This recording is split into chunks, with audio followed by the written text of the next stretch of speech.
Hey everyone, this is Eric Grawl, aka U-Rounder, here to discuss whether PokerSnowie can be useful for tournament players, even though it is specifically designed for cash games.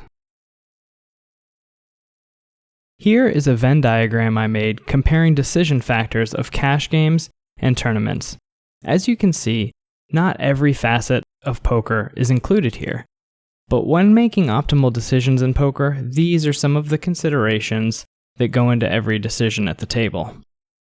Now, the interesting thing is that some of PokerSnowie's best features come from being able to easily manipulate stack sizes, positions, and bet size.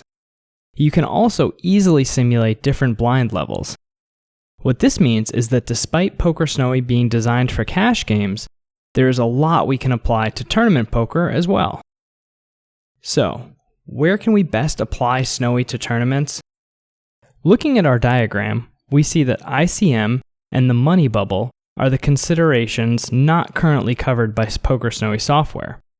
With that in mind, I believe the best way to use PokerSnowie as a tournament player is the early stages of tournament play.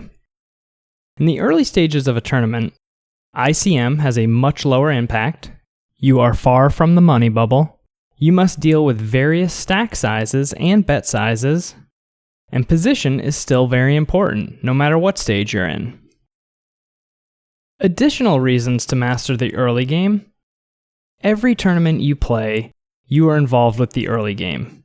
You will play more hands during the early stages than any other.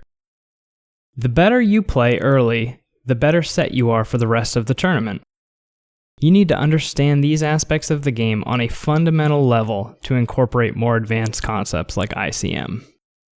By improving our early gameplay, we bite off a big chunk of the overall skills needed as tournament players.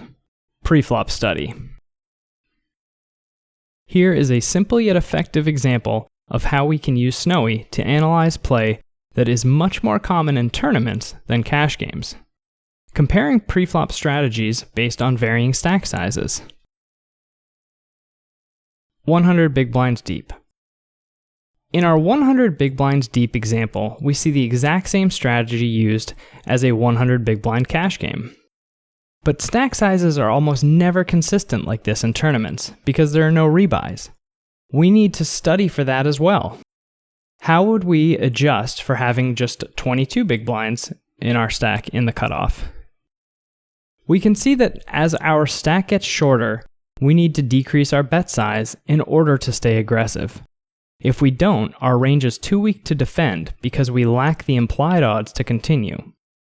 We would lose some of our positional value, and our strategy would become unbalanced. We're all great poker players, so we won't ever be that short stack early on, right?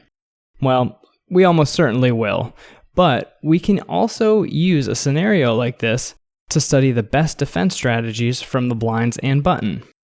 I hope you're starting to see the value here and get an appreciation of how much there is to learn in these very common tournament situations. The amazing value of PokerSnowie post-flop in multi-way pots.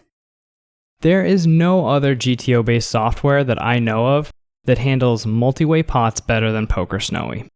And in 9 to 10-handed, low buy-in tournaments especially, guess what you see a ton of? That's right, multi-way pots, both pre and post-flop. I could make a very long video having a lot of fun playing with post-flop scenarios in Snowie, and I often do.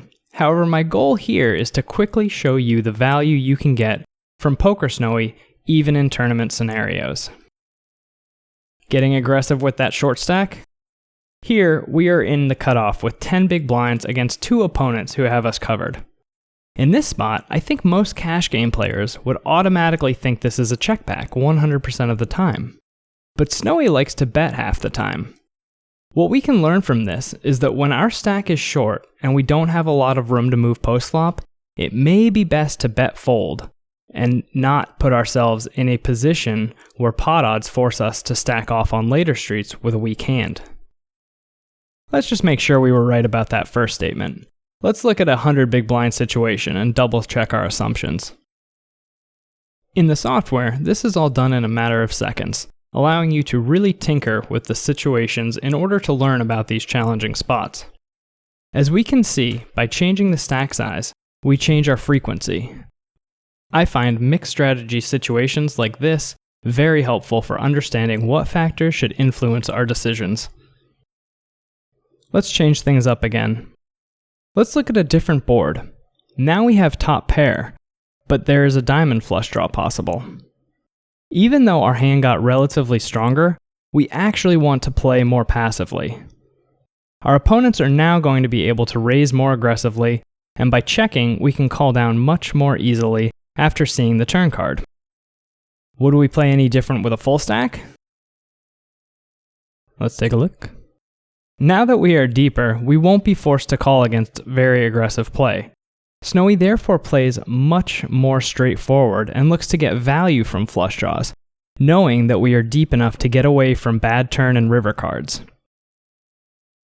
I hope this gives you an understanding of how, even though PokerSnowie is specifically designed for cash game players, it can offer a ton of value to tournament players looking to take their play to the next level.